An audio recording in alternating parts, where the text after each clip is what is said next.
જૂનાગઢ મહાનગરપાલિકાની ઘોર બેદરકારીને કારણે મધુરમમાં શિયાળામાં પણ ભર ચોમાસા જેવા દ્રશ્યો સર્જાયા હતા. મધુરમના સ્વામિનારાયણ ગેટ પાસેની શેરીમાં નખાયેલ પાણીની લાઇન લીકેજ થઈ જતાં આખી શેરી પાણીથી લથબથ બની હતી. હજારો લીટર પાણીનો વેડફાટ થવાની સાથે લોકોને અને વાહન ચાલકોને ગારા અને કીચડમાંથી પસાર થવું પડ્યું હતું. જોકે બાદમાં જેસીબીની મદદથી ખોદકામ કરી અને પાણીની લાઇનનું રિપેરિંગ કરાયું હતું, જેથી પાણીનો વેડફાટ થતો અટકાવી શકાય. જ્યારે પાણીની લાઇન નખાયાની સાથે જ લાઇનો તૂટી જવાથી તેની કામગીરી સામે પણ લોકોમાં સવાલ ઉઠી રહ્યા છે. જૂનાગઢના નરસિંહ મહેતા સરોવરમાં 5 ફુવારા શરૂ કરવામાં આવ્યા છે. ખાસ કરીને તળાવમાં રહેલી માછલીઓને ઓક્સિજન મળતું રહે તે માટે આ ફુવારા લગાવવામાં આવ્યા છે. ફુવારા ચાલુ થવાને કારણે પાણીનું સર્ક્યુલેશન વધતું જાય છે અને તેના કારણે પાણી ચોખ્ખું રહે છે અને તેમાં ઓક્સિજન બનતો રહે છે. આમ નરસિંહ મહેતા તળાવની સુંદરતામાં વધારો થવાની સાથે જીવદયાના ઉદ્દેશ્યને લઈને નરસિંહ મહેતા તળાવમાં 5 જગ્યાએ મોટા ફુવારા ચાલુ કરી દેવામાં આવ્યા છે. જૂનાગઢ મહાનગરપાલિકા સંચાલિત ટાઉન હોલ છેલ્લા ઘણા સમયથી બંધ છે.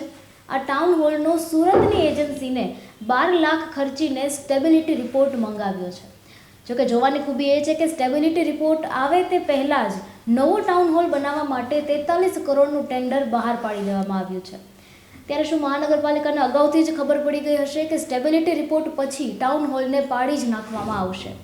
તેવો સવાલ કરી વિરોધ પક્ષના નેતા લલિત પણસારાએ આમાં ભ્રષ્ટાચારની બૂ આવતી હોવાની અને સાથે જ ભ્રષ્ટાચાર પર ઢાંક પીછોડો કરવાનો પ્રયાસ કરવામાં આવતો હોવાનો પણ આક્ષેપ કર્યો છે. જૂનાગઢની આયુષ હોસ્પિટલમાં અત્યંત મુશ્કેલ ગણાતી બીમારીનું પણ PMJ કાર્ડ હેઠળ સફળ રીતે ઓપરેશન કરવામાં આવ્યું છે.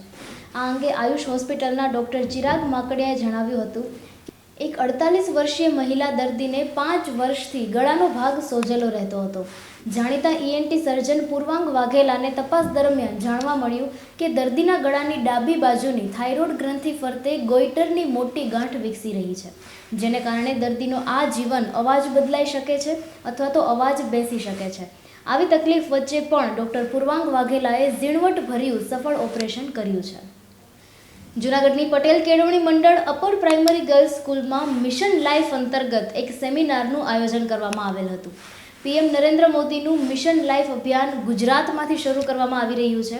આ સેમિનારમાં બાળકોને સરળ અને રસપ્રદ પર્યાવરણ જાગૃતિ જ્ઞાન આપવામાં આવ્યું હતું. આ અભિયાનમાં શાળાના ઇન્ચાર્જ વિઠ્ઠલભાઈ વૈષ્ણાણી, આચાર્ય હસમુખાબેન ભાલોડિયાભાઈ, સ્ટાફગણ, વિદ્યાર્થીનીઓ સાથે મળી મિશન લાઈફ અપનાવવા પ્રતિબદ્ધ થયા હતા. જૂનાગઢ JCIના નવા વરાયેલા પ્રમુખ મંત્રીનો રવિવારે શપથવિધિ સમારોહ યોજવામાં આવશે. આ કાર્યક્રમ વડાલ ચોકી પાસેના NS ફાર્મમાં યોજવામાં આવશે. કાર્યક્રમનું ઉદ્ઘાટન SP સુબોધ ઓડેદરાના હસ્તે કરવામાં આવશે. આ તકે જૂનાગઢ શહેરના અનેક અગ્રણીઓને ઉપસ્થિત રહેશે. કાર્યક્રમ પૂર્ણ થયા બાદ આમંત્રિતો માટે સ્વરૂચિ ભોજનનું આયોજન પણ કરવામાં આવ્યું છે. ભેસાણ તાલુકાના ખજૂરી હડમતિયા ગામના VC જયેશ રામજીભાઈ ખંભાળિયાએ ફિનાઇલ પી આપઘાતનો પ્રયાસ કર્યો છે. કૃષિ રાહત પેકેજમાં ખોટા ફોર્મ ભરી રૂપિયા 9.50 લાખની ઉચાપતનો પ્રયાસ કરવા અંગે તેમની સામે ફરિયાદ થઈ હતી, જેને લઈને VCએ ફિનાઇલ પી આપઘાતનો પ્રયાસ કર્યો છે.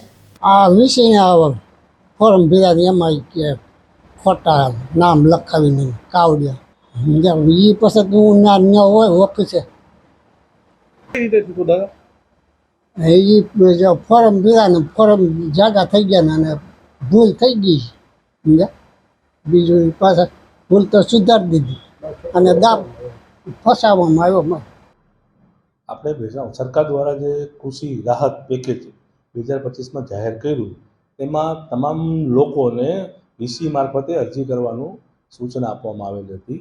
ખજૂર હડમતિયા ગામે જે VCની જે ગેરરીતિ બાબતે સામે આવેલ છે, એમાં ખજૂર હડમતિયા ગામના જે લોકો મૃત અવસાન પામેલા હતા અથવા જેના 2 ખાતા હતા તેવી અરજીઓ અહીંયા અમારે VC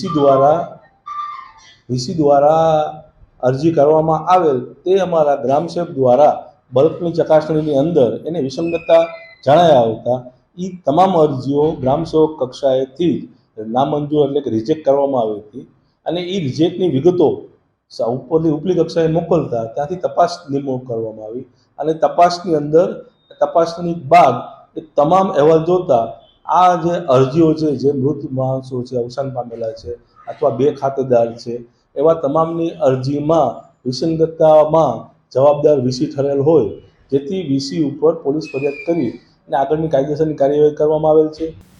જૂનાગઢ માર્કેટિંગ યાર્ડમાં સોયાબીનના ભાવમાં છેલ્લા 5 દિવસથી સતત વધારો થઈ રહ્યો છે. જૂનાગઢ માર્કેટિંગ યાર્ડના સત્તાવાળાઓ પાસેથી મળતી વિગત મુજબ મંગળવારે 20 કિલો સોયાબીનનો ભાવ 931 રૂપિયા હતો, જે શુક્રવારે 320 રૂપિયાના વધારા સાથે 1251 રૂપિયાએ પહોંચ્યો છે. આમ સોયાબીનના ભાવમાં 35% જેવો વધારો થયો હોવાથી ખેડૂતોમાં ખુશી જોવા મળી રહી છે. સિટી કવરેજ ન્યૂઝના ડેઇલી અપડેટ માટે અમારી ચેનલને લાઇક કરો, શેર કરો અને સબસ્ક્રાઇબ કરો. આવતીકાલે મળીશું ફરી નવા સમાચારો સાથે. City coverage news Junagadh.